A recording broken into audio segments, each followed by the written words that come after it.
Well, guys, here we are. Monday. The week has started. The wife is off to work. I've got to start getting my ass in gear.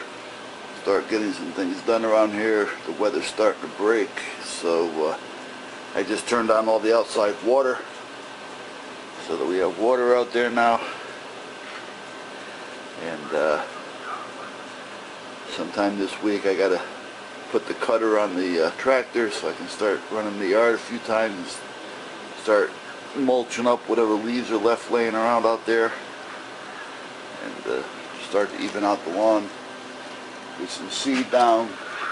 I already started seeding, but now it's time to get the seed down and get everything done that I've got to get done. And put up some the netting on the sliding door so that I can keep that open all summer. We used to have the sliding net, but that just doesn't work. The dogs tend to want to walk through it. So I've got some very fine mosquito net.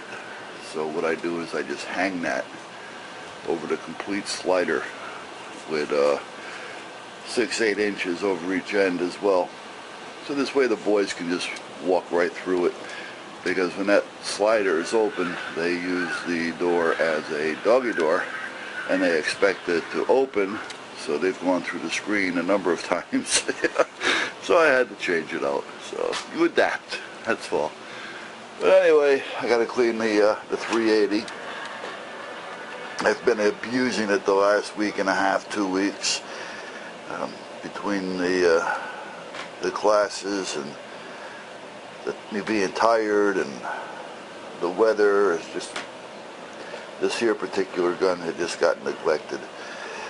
So it's probably got 1,000, 1,500 rounds through it over the period of a week and a half, and hasn't been cleaned. So I don't know about you guys, but to help make it easier for me, when I'm cleaning a gun that's been around for a while without any cleaning, I run cotton. I have the rolls of cotton, so there I can just cut off. Then I strip it down the middle, take off what I need. Then I've also got the cotton balls as well. But what I do is, as you can see, whoops, I'm sorry, I ran this one down through the barrel. Then I soaked the bejesus out of it with some blaster at this point, and I just let it sit there for a while. And there's no sense in me spraying it and then having most of it run out, or spraying on a mop and put the mop through there and then it evaporates. You know, naturally some of it gets soaked into the crud, but most of it just evaporates. So I just do that, and now that's nice and wet, and that's been in there about 10 minutes. And so now as I start cleaning the rest of the gun, I'll leave that in there and leave that for the last piece.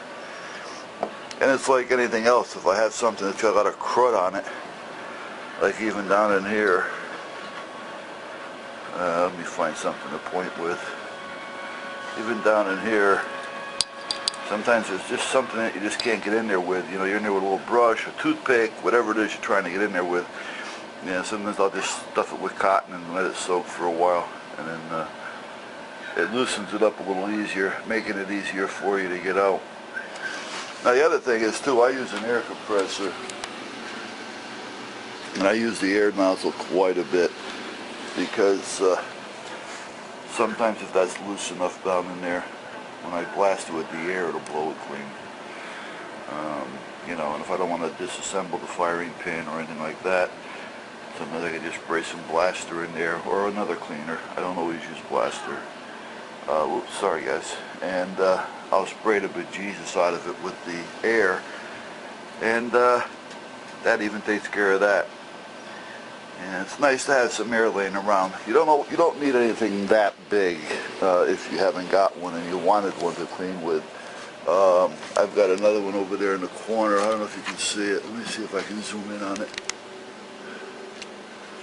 There, it's one of those little Home Depot specials or Lowe's specials in one of those little Huskies, and carry it around with you. It's not real noisy, and that works just fine as well. The air brush compressors, that's not going to work for cleaning your gun, but it comes in handy, believe me. Now I also use soap and water. I use the dish soap, dish detergent, liquid dish detergent, and hot water, as hot as I can possibly stand it, without killing myself or without gritting my teeth. I mean, I make it hot, but not uncomfortably hot. And I'll even soak them in the water for 10 or 15 minutes and then brush them out using this little trusty brush. And I also got another I don't know where that one went. But I have all kinds of little brushes in here, which are great for getting into those little detailed spots. So, just because they're a paintbrush doesn't mean you can't use them for something else. There's another one. So, but then naturally you have your brass brushes and such. But that's basically where I'm at. So. And I showed this near the end of another video. These are getting to go out to you guys that had contacted me through John. All you guys that sent me your addresses that I had, returned with you, telling you that I would send you a sampler. These are going to be going out. They're poured, and what took me so long, and I apologize for it. I apologize for not letting you know that it was going to be a little bit longer. But what took so long was one is I've been very busy with classes, and I've also had to fulfill some orders that I was backed up on as well. So now that those were out of the way, I was able to concentrate on doing you. It's just me. I mix this stuff by hand. I work in the garage with it. I got to make room every time I start the assembly. It takes a while to fill these little bottles because I have to fill them by hand with a little funnel, and it takes a while for the funnel to empty out. You get air in there, and you got to, it's just one of those things that takes time. So, and then that's when you got to wipe them down and dry them off and all that, and get ready for the labels. My wife says, why don't you label them first? Well, then I had her come out here and help me with it. And then she realized why I don't label them first. You end up with so much shit on your hands, it gets all over the label. So you have to label it at the end. So I'm going to make up the labels later on this afternoon.